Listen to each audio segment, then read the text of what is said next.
ಕೆರೆಯ ನೀರನು ಕೆರೆಗೆ ಚೆಲ್ಲಿ ವರವ ಪಡೆದವರಂತೆ ಕಾಣಿರೋ ಹರಿಯ ಕರುಣದೊಳ್ ಆದ ಭಾಗ್ಯವ ಹರಿ ಸಮರ್ಪಣೆ ಮಾಡಿ ಬದುಕಿರೋ. ಪದುಮನಾಭ ಪರಮ ಪುರುಷ ಪರಂಜ್ಯೋತಿ ಸ್ವರೂಪ ವಿದೂರ ವಂದ್ಯ ವಿಮಲ ಚರಿತ ವಿಹಂಗಾವರೋಹಣ ಉದದಿ ನಿವಾಸ ಉರಗ ಶಯನ ಉನ್ನತೋನ್ನತ ಮಹಿಮ ಯದುಕುಲೋತ್ತಮ ಯಜ್ಞರಕ್ಷಕ ಆಜ್ಞಶಿಕ್ಷಕ ರಾಮನಾಮ ವಿಭೀಷಣ ಪಾಲಕ ನಮೋ ನಮೋ ವಿಭೌ ವರದಾಯಕ ನಮೋ ನಮೋ ಶುಭಪ್ರದ ಸುಮನೋರಥಾಯ ಸುರೇಂದ್ರ ಮನೋ ರಂಜನ ಅಭಿನವ ಪುರಂದರಾಯ ವಿಠಲ ಬಲ್ಲರೆ ರಾಮನಾಮ. ಶುಕ್ಲಾಂಬರಧರಂ ವಿಷ್ಣುಂ ಶಶಿವರ್ಣಂ ಚತುರ್ಭುಜಂ ಪ್ರಸನ್ನವದನಂ ಧ್ಯಾಯೇತ್ ಸರ್ವವಿಘ್ನೋಪಶಾಂತಯೇ. ಅಗಜಾನನ ಪದ್ಮಾರ್ಕಂ ಗಜಾನನಮಹರ್ನಿಶಂ ಅನೇಕದಂತಂ ಭಕ್ತಾನಾಂ ಏಕದಂತಮುಪಾಸ್ಮಹೇ. ಮನುಷ್ಯಾಣಾಂ ಸಹಸ್ರೇಷು ಕಶ್ಚಿತ್ ಯತತಿ ಸಿದ್ಧಯಃ ಯತತಾಮಪಿ ಸಿದ್ಧಾನಾಂ ಕಶ್ಚಿನ್ಮಾಂ ವೇತ್ತಿ ತತ್ವತಃ. ಯ ಇಮಂ ಪರಮಂ ಗುಹ್ಯಂ ಮದ್ಭಕ್ತೇಷ್ವಭಿದಾಸ್ಯತಿ ಭಕ್ತಿಂ ಮಯಿ ಪರಾಂ ಕೃತ್ವಾ ಮಾಮೇ ವೈಷ್ಯತ್ಯ ಸಂಶಯಃ.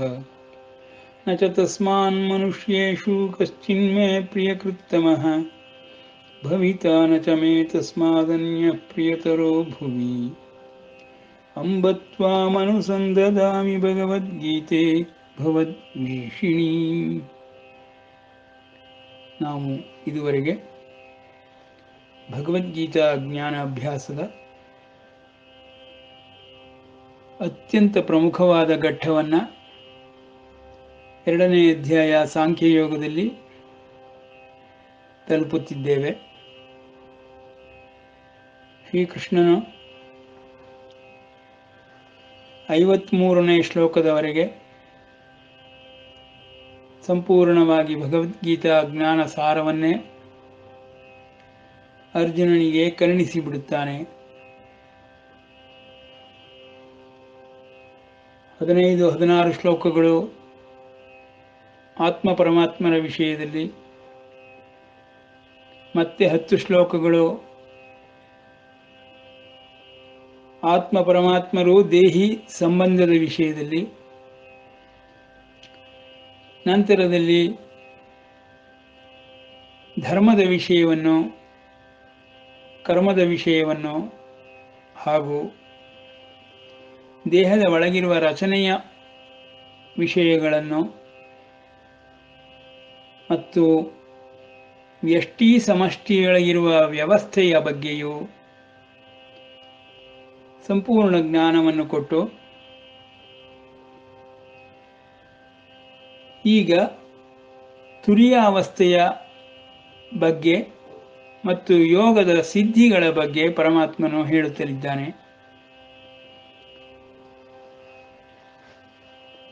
ಅತ್ಯಂತ ಪ್ರಮುಖವಾದಂತಹ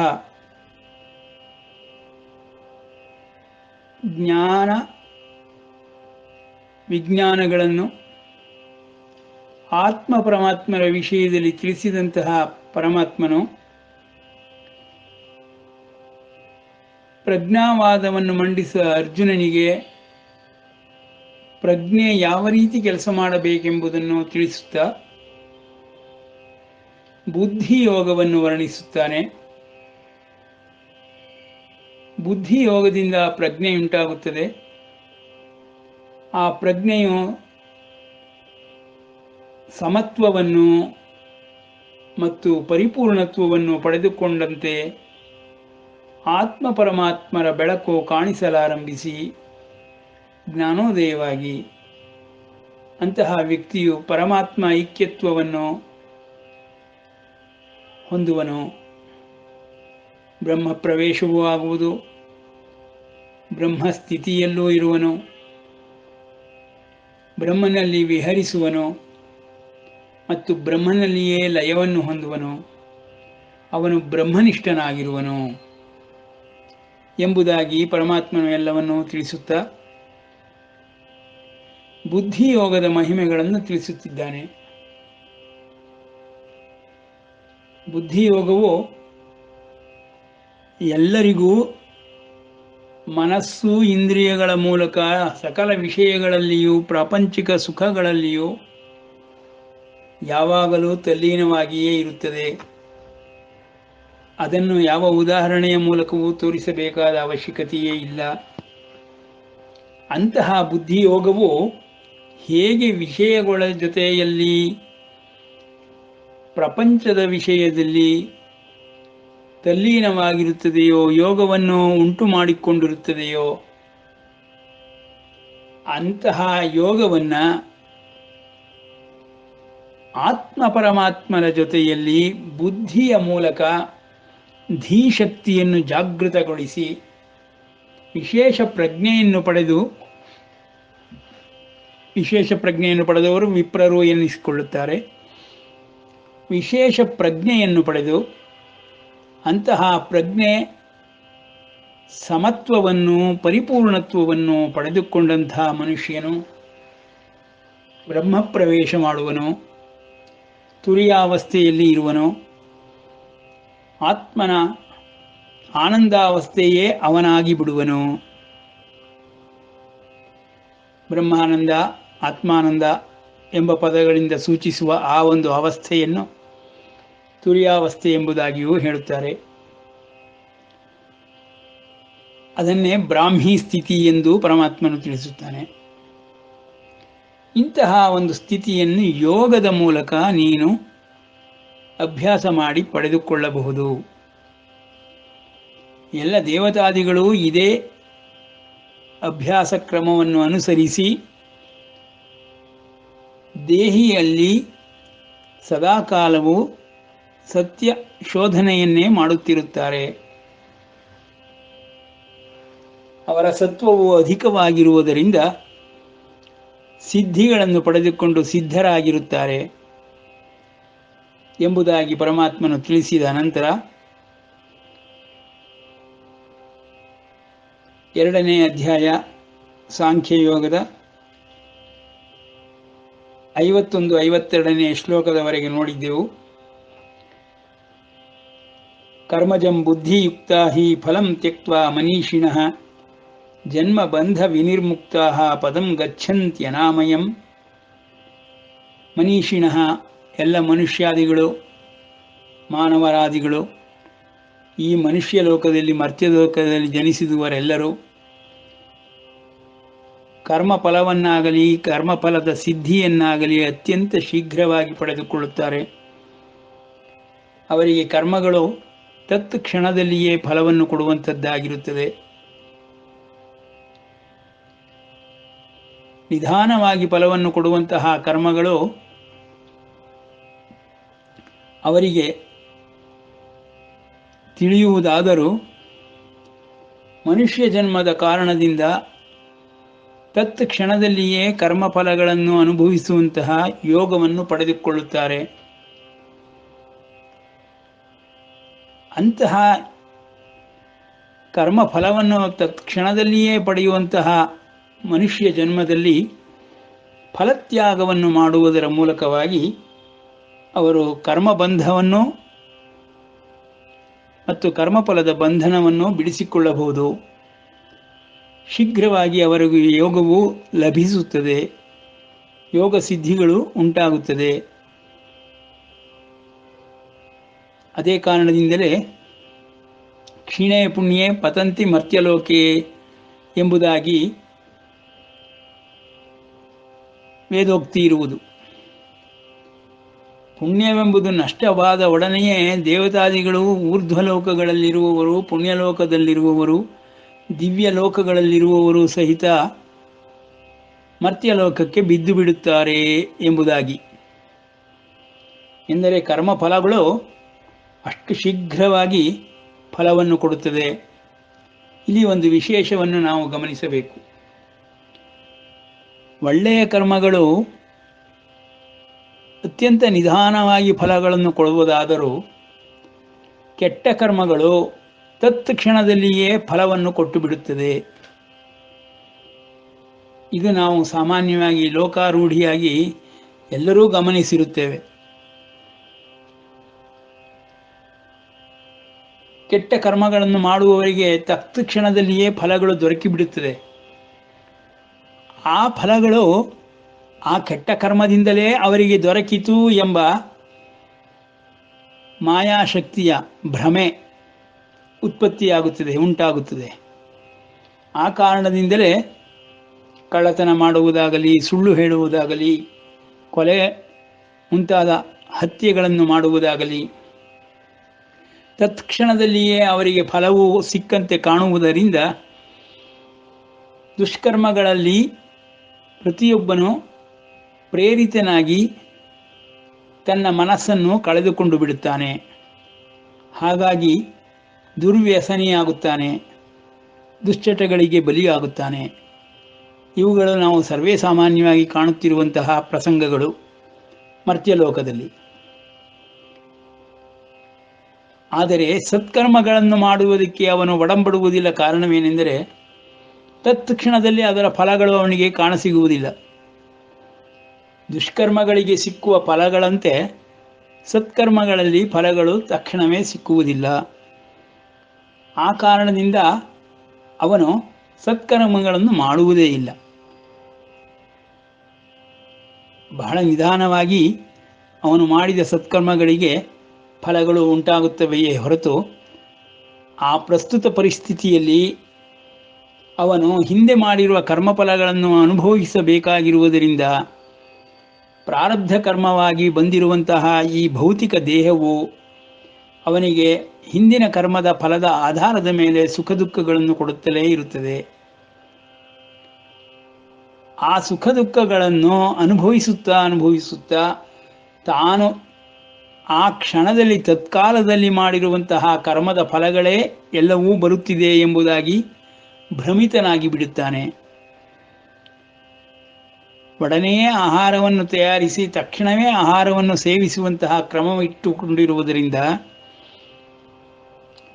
ಆಹಾರವನ್ನು ಸೇವಿಸುವ ಭೋಗವನ್ನು ಆಗನ ಮಾಡುವ ಕರ್ಮದಿಂದಲೇ ನನಗೆ ಪ್ರಾಪ್ತಿಯಾಯಿತು ಎಂಬುದಾಗಿ ತಿಳಿದುಕೊಂಡು ಅವನಿಗೆ ಆಹಾರ ದೊರಕಿತು ಎಂಬುದು ತತ್ಕ್ಷಣದ ಫಲದ ಪ್ರಭಾವ ಎಂಬುದಾಗಿ ತಿಳಿದುಕೊಳ್ಳುತ್ತಾನೆ. ಇಲ್ಲಿಯೇ ಮಾಯಾಶಕ್ತಿ ಕಾರ್ಯವನ್ನು ಮಾಡುತ್ತಿರುವುದು. ಅವನು ಯಾವುದೇ ವಿಷಯ ವಸ್ತುಗಳನ್ನು ಭೋಗಿಸುತ್ತಲಿದ್ದರೆ ಅದಕ್ಕೆ ಅವನ ಪೂರ್ವದ ಕರ್ಮಗಳೇ ಕಾರಣವಾಗಿರುತ್ತದೆ. ಆ ಕರ್ಮಗಳು ಬಹಳ ಭೂತಕಾಲದಲ್ಲಿ ಆಗಿರುವ ಕರ್ಮಗಳೂ ಇದ್ದಿರಬಹುದು. ಅದು ಈಗ ಫಲ ಕೊಡುತ್ತಿರಬಹುದು. ಫಲವನ್ನು ಅನುಭವಿಸುವ ಸಮಯದಲ್ಲಿ ಬುದ್ಧಿಯುಕ್ತನಾದವನು ಬುದ್ಧಿಯೋಗದಿಂದ ಅರ್ಥ ಮಾಡಿಕೊಳ್ಳಲಾಗುವುದು. ಏನೆಂದರೆ ಆಯಾಯ ಕರ್ಮಗಳಿಗೆ ತಕ್ಷಣವೇ ಆಯಾಯ ಫಲಗಳು ನನಗೆ ದೊರಕುತ್ತಿಲ್ಲ. ನನಗೆ ದೊರಕುತ್ತಿರುವ ಫಲಗಳು ಪೂರ್ವ ಸಂಚಿತ ಕರ್ಮಗಳಿಂದ ಉಂಟಾಗಿರುವ ಫಲಗಳು ಈಗ ನನಗೆ ಪ್ರಾಪ್ತಿಯಾಗುತ್ತಿದೆ. ಆದುದರಿಂದ ನಾನು ಸುಖವನ್ನು ಅನುಭವಿಸುತ್ತಿದ್ದೇನೆ ತತ್ಕಾಲದಲ್ಲಿ ತತ್ಕ್ಷಣದಲ್ಲಿ ಮಾಡಿರುವ ಕರ್ಮಗಳು ತನಗೆ ಸುಖವನ್ನು ಕೊಡುತ್ತಿಲ್ಲ. ಈ ವ್ಯವಸ್ಥೆಯೇ ಈ ರೀತಿ ಎಂಬುದಾಗಿ ಇದೆ ಎಂಬುದನ್ನಾಗಿ ತಿಳಿದುಕೊಳ್ಳುವಂತಹ ವಿವೇಕಿಯು ಬುದ್ಧಿಯೋಗವನ್ನು ಮುಂದಿನ ಕರ್ಮಫಲಗಳನ್ನು ತನಗೆ ಬಂದೇ ಬರುತ್ತದೆ ಎಂಬುದನ್ನು ಮನಸ್ಸಿನಲ್ಲಿ ದೃಢ ಭಕ್ತಿಯಿಂದ ದೃಢ ನಿಶ್ಚಯಾತ್ಮಕವಾದ ಬುದ್ಧಿಯಿಂದ ಮಾಡಿಕೊಂಡು ಸತ್ಕರ್ಮಗಳನ್ನೇ ಮಾಡಲು ಉದ್ಯುಕ್ತನಾಗುತ್ತಾನೆ. ಯಾರು ಸತ್ಕರ್ಮಗಳಲ್ಲಿಯೇ ಆಸಕ್ತಿಯನ್ನು ವಹಿಸುತ್ತಾನೆಯೋ,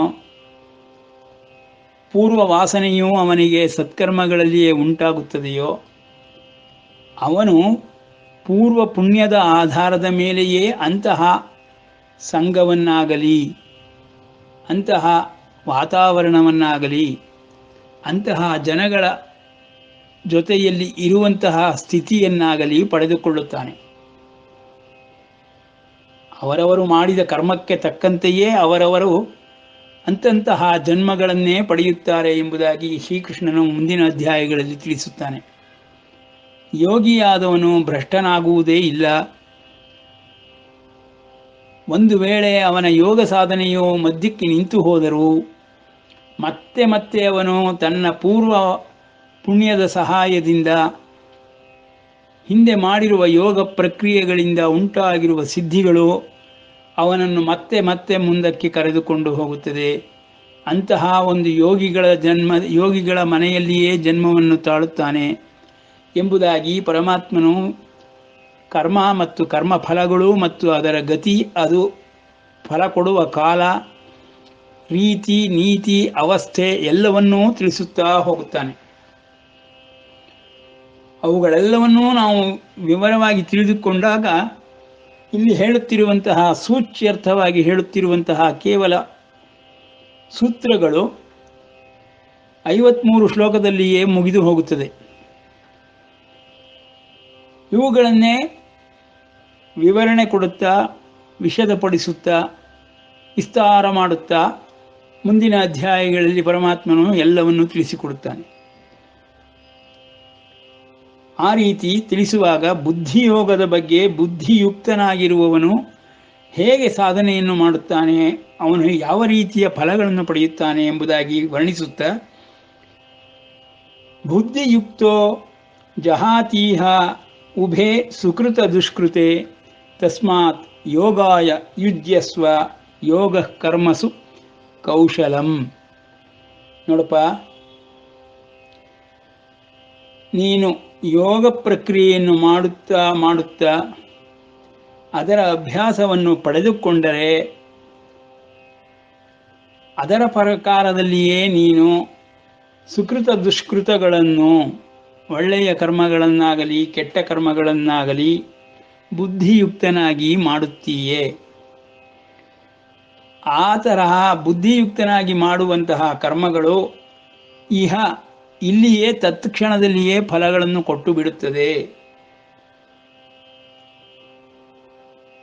ಈ ರೀತಿ ಬುದ್ಧಿಯುಕ್ತನಾಗಿ ಮಾಡಿದಂತಹ ಪ್ರತಿಯೊಂದು ಕರ್ಮಗಳು ಧೀಶಕ್ತಿಯಿಂದ ಮತ್ತು ಅವನ ಬುದ್ಧಿ ಕರ್ಮಾನುಸಾರಿಣಿ ಎಂಬ ಒಂದು ತತ್ವದಿಂದ ನಡೆಸಲ್ಪಡುತ್ತಿರುತ್ತದೆ.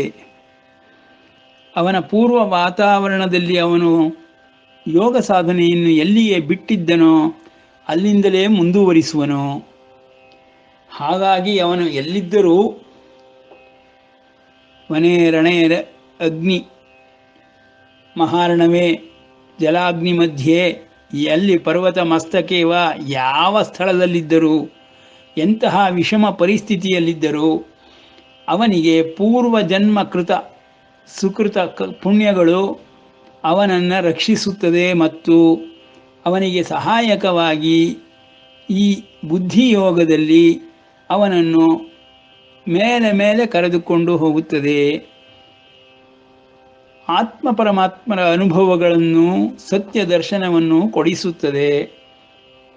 ಆದುದರಿಂದ ಬುದ್ಧಿಯೋಗವನ್ನು ಮತ್ತು ಈ ರೀತಿಯ ಯೋಗ ಪ್ರಕ್ರಿಯೆಯನ್ನು ಅಭ್ಯಾಸ ಮಾಡಬೇಕು. ಆದುದರಿಂದ ಅರ್ಜುನ, ತಸ್ಮಾತ್ ಯೋಗಾಯ ಯುಜ್ಯಸ್ವ. ಯೋಗಕ್ಕಾಗಿಯೇ ಯೋಗ ಕರ್ಮವನ್ನು ಮಾಡಬೇಕು. ಯಾವ ಯೋಗಕ್ಕಾಗಿ? ಬುದ್ಧಿ ಯೋಗಕ್ಕಾಗಿ. ಬುದ್ಧಿಯೋಗ ಆತ್ಮ ಪರಮಾತ್ಮರೊಡನೆ ಉಂಟಾಗಬೇಕು. ಬೈ ಡಿಫಾಲ್ಟ್ ಎಂದು ಹೇಳ್ತಾರಲ್ಲ, ಆ ರೀತಿ ಬುದ್ಧಿಯೋಗವು ಇಂದ್ರಿಯಗಳೊಡನೆ ಮನಸ್ಸಿನ ಮೂಲಕವಾಗಿ ವಿಷಯಗಳಲ್ಲಿ ಯಾವಾಗಲೂ ಉಂಟಾಗಿಯೇ ಇರುತ್ತದೆ. ಆ ರೀತಿ ಉಂಟಾಗಿಯೇ ಇರುವುದರಿಂದ ಅವನಿಗೆ ಬುದ್ಧಿಯೋಗದ ಮಹಿಮೆ ಅರ್ಥವೇ ಆಗುವುದಿಲ್ಲ. ಅದೇ ಬುದ್ಧಿಯೋಗವನ್ನು ಆತ್ಮ ಪರಮಾತ್ಮರಲ್ಲಿ ಮಾಡಿದರೆ, ಟೂ ಎಕ್ಸ್ಟ್ರೀಮ್ಸ್, ಪ್ರಪಂಚ, ಬಾಹ್ಯ ಪ್ರಪಂಚ, ವಿಷಯಗಳು, ಅಂತರಂಗ ಪ್ರಪಂಚ, ಅಲ್ಲಿರುವಂತಹ ಆತ್ಮ ಪರಮಾತ್ಮರು. ಒಂದು ದೇಹದ ಅಂತರಂಗದ ಪಯಣದಲ್ಲಿ ಕೊನೆಯ ತುದಿಯಾದರೆ, ಇನ್ನೊಂದು ಬಾಹ್ಯ ಪ್ರಪಂಚದ ಪಯಣದಲ್ಲಿ ವಿಷಯ ಸುಖಗಳು ಕೊನೆಯ ತುದಿಯಾಗಿರುತ್ತದೆ. ಹೀಗೆ ನಮಗಳಿಗೆ, ಮನುಷ್ಯಾದಿಗಳಿಗೆ ಹುಟ್ಟಿನಿಂದಲೇ ನಮಗೆ ಬುದ್ಧಿಯೋಗವು ವಿಷಯಗಳೊಡನೆ, ಪ್ರಾಪಂಚಿಕ ವಸ್ತುಗಳೊಡನೆ ಉಂಟಾಗುವುದರಿಂದ ಆತ್ಮ ಪರಮಾತ್ಮರ ಇರುವು ತಿಳಿಯುವುದೇ ಇಲ್ಲವಾದ್ದರಿಂದ ಆತ್ಮ ಪರಮಾತ್ಮರೊಡನೆ ನಾವು ಈ ಸಂಯೋಗವನ್ನು ಹೊಂದಿಕೊಳ್ಳಬೇಕು, ಬುದ್ಧಿಯೋಗವನ್ನು ಏರ್ಪಡಿಸಿಕೊಳ್ಳಬೇಕು ಎಂಬುದಾಗಿ ಗೋಚರವೇ ಆಗುವುದಿಲ್ಲ. ಯಾರು ಎಷ್ಟು ಉಪದೇಶಿಸಿದರೂ ನಮಗೆ ಅರ್ಥವೇ ಆಗುವುದಿಲ್ಲ. ಅವುಗಳೆಲ್ಲವೂ ಇಲ್ಲವೆಂಬ ನಂಬಿಕೆಯೇ ನಮ್ಮಲ್ಲಿ ಜಾಸ್ತಿಯಾಗಿ ಬಿಡುತ್ತದೆಯೇ ಹೊರತು ಆತ್ಮ ಪರಮಾತ್ಮರು ಇದ್ದಾರೆಂಬುದಾಗಿ ನಿಶ್ಚಯಾತ್ಮಿಕವಾದಂತಹ ಬುದ್ಧಿ ಪ್ರಜ್ಞೆಗಳು ಉಂಟಾಗುವುದೇ ಇಲ್ಲ. ಅವನು ಇಲ್ಲ, ಎಲ್ಲಿರುವನು, ಹೇಗಿರುವನು, ಹೇಗೆ ಕಾಣಿಸುವನು? ಎಲ್ಲರೂ ಕಾಣಿಸುವನೆಂದು ಹೇಳುವರು. ಹಿಂದಿನಿಂದ ಹಿರಿಯರುಗಳು ಹೇಳುತ್ತಾ ಬಂದಿದ್ದಾರೆ, ನಾವುಗಳು ಕೇಳುತ್ತಾ ಬಂದಿದ್ದೇವೆ. ಮೌಢ್ಯವಾಗಿ ಆಚರಣೆಗಳನ್ನು ಮಾಡಿಕೊಂಡು ಹೋಗುತ್ತೇವೆ. ಒಂದು ದಿವಸವೂ ಒಂದು ಸಲವೂ ಯಾರೂ ಆ ಪರಮಾತ್ಮನನ್ನು ನೋಡಿದವರಿಲ್ಲ, ಬಂದು ಹೇಳಿದವರಿಲ್ಲ. ಎಲ್ಲರೂ ಹಿರಿಯರು ಹೇಳಿದಂತೆ ನಡೆದುಕೊಂಡು ಹೋಗುತ್ತಿರುತ್ತಾರೆ. ಇದು ವರ್ತಮಾನದಲ್ಲಿ ಈ ರೀತಿಯ ಕರ್ಮ ಪ್ರಕ್ರಿಯೆಗಳೇ ನಡೆಯುತ್ತಿರುವಾಗ ಇಂದ್ರಿಯಗಳು, ವಿಷಯಗಳು, ಪ್ರಾಪಂಚಿಕ ವಿಷಯಗಳಲ್ಲಿಯೇ ತಲ್ಲೀನವಾಗಿರುವುದನ್ನು ನಾವು ನೋಡಿರುವ ಅಭ್ಯಾಸವಾಗಿರುವುದರಿಂದ ಸಾಧನೆಯನ್ನು, ಅಂತರಂಗದ ಪಯಣವನ್ನು ಮಾಡುವುದರಲ್ಲಿ ಯಾವ ಪುರುಷಾರ್ಥವೂ ಸಿಕ್ಕುವುದಿಲ್ಲ ಎಂಬುದಾಗಿ ದೇವರಲ್ಲಿ, ಪರಮಾತ್ಮನಲ್ಲಿ ನಂಬಿಕೆಗಿಂತ ಹೆಚ್ಚಿಗೆ ವಿಷಯ ವಸ್ತುಗಳಲ್ಲಿ, ಪ್ರಪಂಚದಲ್ಲಿರುವ ಸುಖಗಳಲ್ಲಿ, ಮಾಡುವ ಕರ್ಮಫಲಗಳಲ್ಲಿಯೇ ಆಸಕ್ತಿ ಜಾಸ್ತಿಯಾಗಿ ನಂಬಿಕೆ ದಿನದಿನಕ್ಕೆ ಜಾಸ್ತಿಯಾಗುತ್ತಾ ಹೋಗುತ್ತದೆ. ಹೀಗೆ ಅಂತರಂಗದ ರಚನೆಯುಂಟಾಗಿದೆ. ಈ ವ್ಯವಸ್ಥೆಯೊಳಗೆ ಎಲ್ಲರೂ ಈ ರೀತಿ ಭ್ರಾಂತಿಯನ್ನು ಹೊಂದಿ ವಿಷಯ ವಸ್ತುಗಳಲ್ಲಿಯೇ ಸದಾ ತಲ್ಲೀನರಾಗಿರುತ್ತಾರೆ.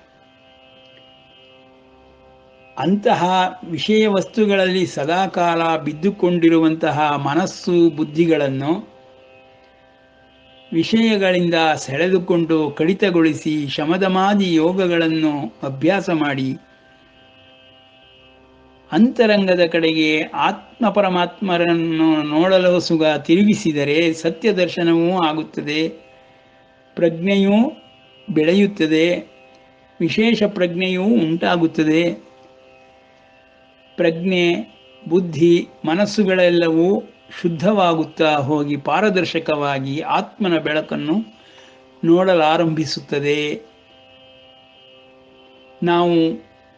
ನಾನು, ನನ್ನದು ಎಂಬುದೆಲ್ಲವನ್ನೂ ನಾವು ಎಷ್ಟು ದಿವಸ ಅದೇನೊಂದು ತಿಳಿದುಕೊಂಡಿದ್ದೆವೋ ಅವುಗಳೆಲ್ಲವೂ ಪರಮಾತ್ಮನ ಕರ್ಮಕ್ರಿಯೆಗಳಿಂದ ಉಂಟಾಗುತ್ತಿರುವಂತಹ ಈ ನಾನು ಎಂಬ ಅಹಂಕಾರವು ಪ್ರತಿಯೊಬ್ಬ ಮನುಷ್ಯನನ್ನು ಬಂಧಿಸುತ್ತಿರುತ್ತದೆ, ದೇಹ ಭಾವವನ್ನೇ ಅಭಿವೃದ್ಧಿಪಡಿಸುತ್ತಿರುತ್ತದೆ. ಪರಮಾತ್ಮ ಭಾವವನ್ನಾಗಲಿ ಆತ್ಮಭಾವವನ್ನಾಗಲಿ ಉಂಟು ಮಾಡುವುದೇ ಇಲ್ಲ. ಆ ಕಾರಣದಿಂದ ಬುದ್ಧಿಯೋಗವು ಪರಮಾತ್ಮನಲ್ಲಿ ಆಗುವುದರ ಬದಲು ಪ್ರಾಪಂಚಿಕ ವಿಷಯಗಳಲ್ಲಿ ಸದಾಕಾಲವೂ ಆಗುತ್ತಲೇ ಇರುತ್ತದೆ ಎಂದು ಈ ಶ್ಲೋಕಗಳಲ್ಲಿ ತಿಳಿಸುತ್ತಾ ಪರಮಾತ್ಮನು ಬುದ್ಧಿಯೋಗ ಉಂಟು ಮಾಡುವುದರಿಂದ ಅಂತಹ ಕರ್ಮಗಳು ಕುಶಲತೆಯನ್ನು, ಕೌಶಲ್ಯವನ್ನು, ಪರಿಣಿತಿಯನ್ನು, ಸಿದ್ಧಿಗಳನ್ನು ಕೊಡುತ್ತದೆ ಎಂದು ತಸ್ಮಾತ್ ಯೋಗಾಯ ಯುಜ್ಯಸ್ವ ಯೋಗ ಕರ್ಮಸು ಕೌಶಲಂ. ಅಂಥ ಬುದ್ಧಿಯೋಗವು ಆತ್ಮ ಪರಮಾತ್ಮನೊಡನೆ ಸೇರುವಂತಹ ಪ್ರಕ್ರಿಯೆಯು ಅತ್ಯಂತ ಶ್ರೇಷ್ಠವಾದುದು. ಅದರಲ್ಲಿ ಪರಿಣಿತಿಯನ್ನು ಪಡೆದುಕೋ ಅರ್ಜುನ. ಕರ್ಮಜಂ ಬುದ್ಧಿಯುಕ್ತಾ ಹಿ ಫಲಂ ತ್ಯಕ್ತ್ವಾ ಮನೀಷಿಣಃ ಜನ್ಮ ಬಂಧ ವಿನಿರ್ಮುಕ್ತ ಪದಂ ಗಚ್ಚಂತ್ಯನಾಮಯಂ. ನೀ ಮಾಡುವ ಪ್ರತಿಯೊಂದು ಕರ್ಮವು ಬಾಹ್ಯ ಕರ್ಮಗಳಲ್ಲಿ ಫಲವನ್ನು ಕೊಡುವುದರಿಂದ, ಆ ಫಲಗಳು ಬಂಧಿಸುವುದರಿಂದ ಅದನ್ನು ನಿಶ್ಚಯವಾಗಿ ಮನಸ್ಸಿನಲ್ಲಿ ಫಲಗಳೇ ಬರದಂತೆ, ಫಲಗಳಲ್ಲಿ ಆಸಕ್ತಿ ಇಲ್ಲದಂತೆ, ಫಲಗಳನ್ನು ತ್ಯಾಗ ಮಾಡುವಂತೆ ನೀನು ಯೋಗ ಪ್ರಕ್ರಿಯೆಯನ್ನು, ಯೋಗ ಕರ್ಮಗಳನ್ನು ಆರಂಭಿಸಿದರೆ ಆಗ ಯೋಗಾಯ ಯುಜ್ಯಸ್ವ ಆಗುತ್ತದೆ ಮತ್ತು ನೀನು ನಿನ್ನ ಆತ್ಮನಲ್ಲಿ ನೆಲೆ ನಿಲ್ಲಬಹುದು. ಅದರಿಂದ ಜನ್ಮ ಬಂಧ ಮುಕ್ತಿಯೂ ದೊರೆಯುತ್ತದೆ.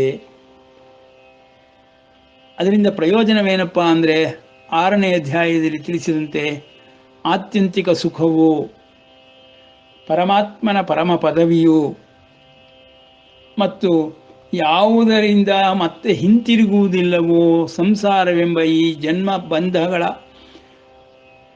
ಪರಿಧಿಯಲ್ಲಿ ಮತ್ತೆ ಮತ್ತೆ ಬೀಳುವುದಿಲ್ಲವೋ ಅಂತಹ ಒಂದು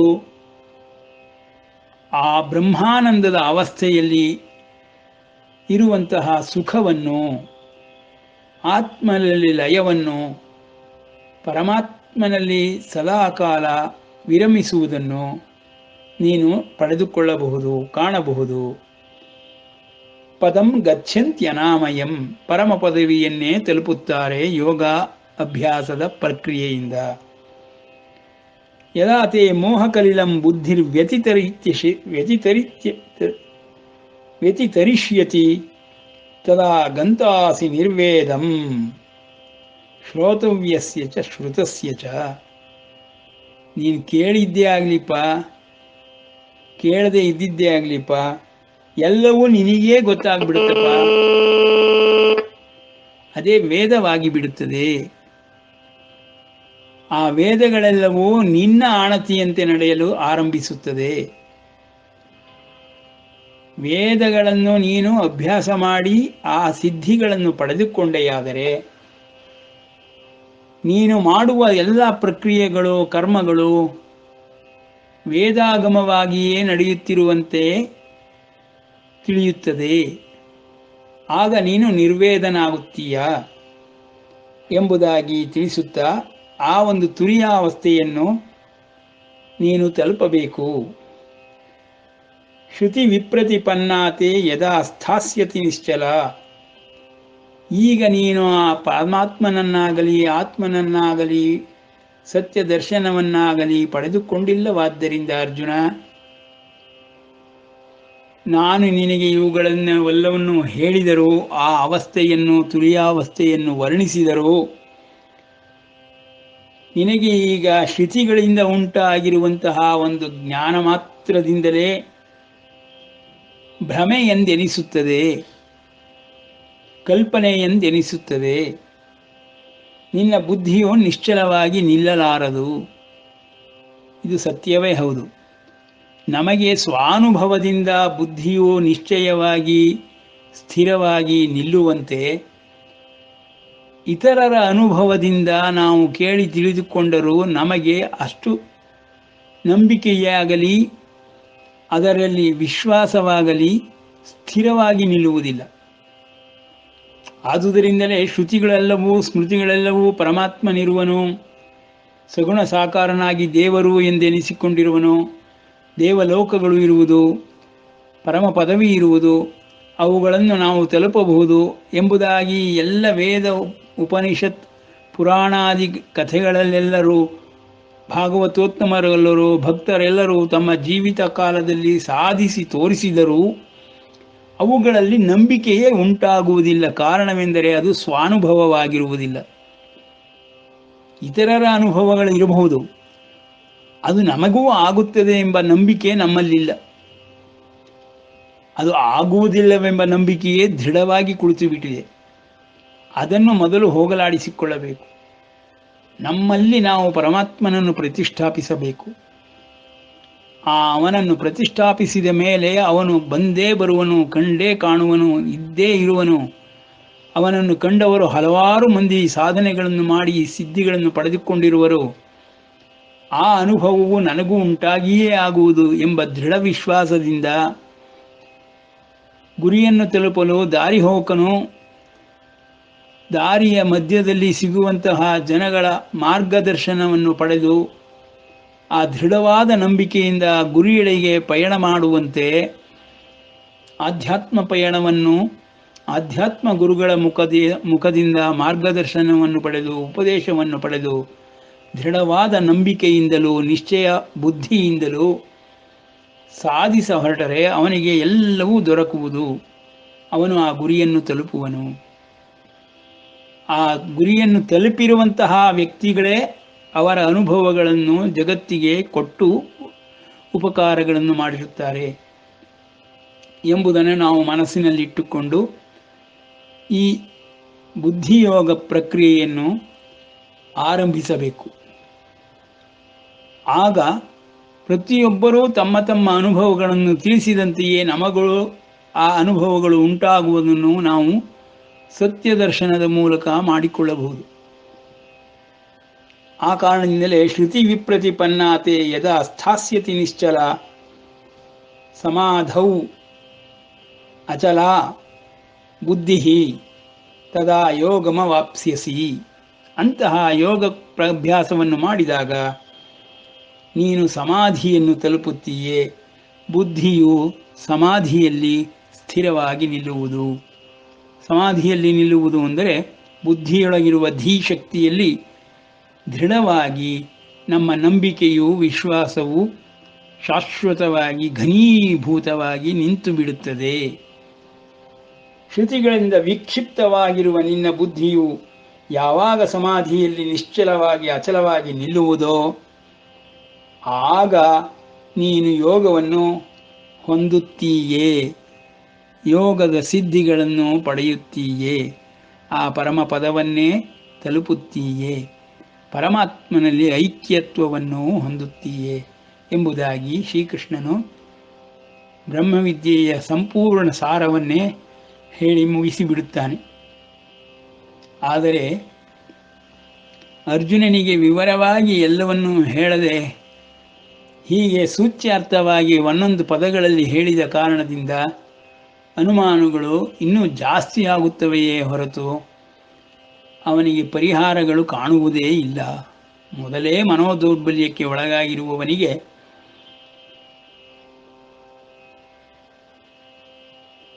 ಇಂತಹ ಒಂದು ಬ್ರಹ್ಮವಿದ್ಯೆ ಕಷ್ಟವಾಗಿರುವಂತಹ ಜ್ಞಾನ ಸಂಪತ್ತು ಅರ್ಜುನನಿಗೆ ಅಷ್ಟು ಸುಲಭವಾಗಿ ಅರ್ಥವಾಗುವುದೇ ಇಲ್ಲ. ಆದುದರಿಂದ ಅರ್ಜುನನು ಮತ್ತೆ ಪ್ರಶ್ನೆಯನ್ನು ಕೇಳಲು ಆರಂಭಿಸುತ್ತಾನೆ. ಇಂದು ಇಲ್ಲಿಗೆ ನಿಲ್ಲಿಸಿರೋಣ. ಶ್ರೀಕೃಷ್ಣಾರ್ಪಣಮಸ್ತು.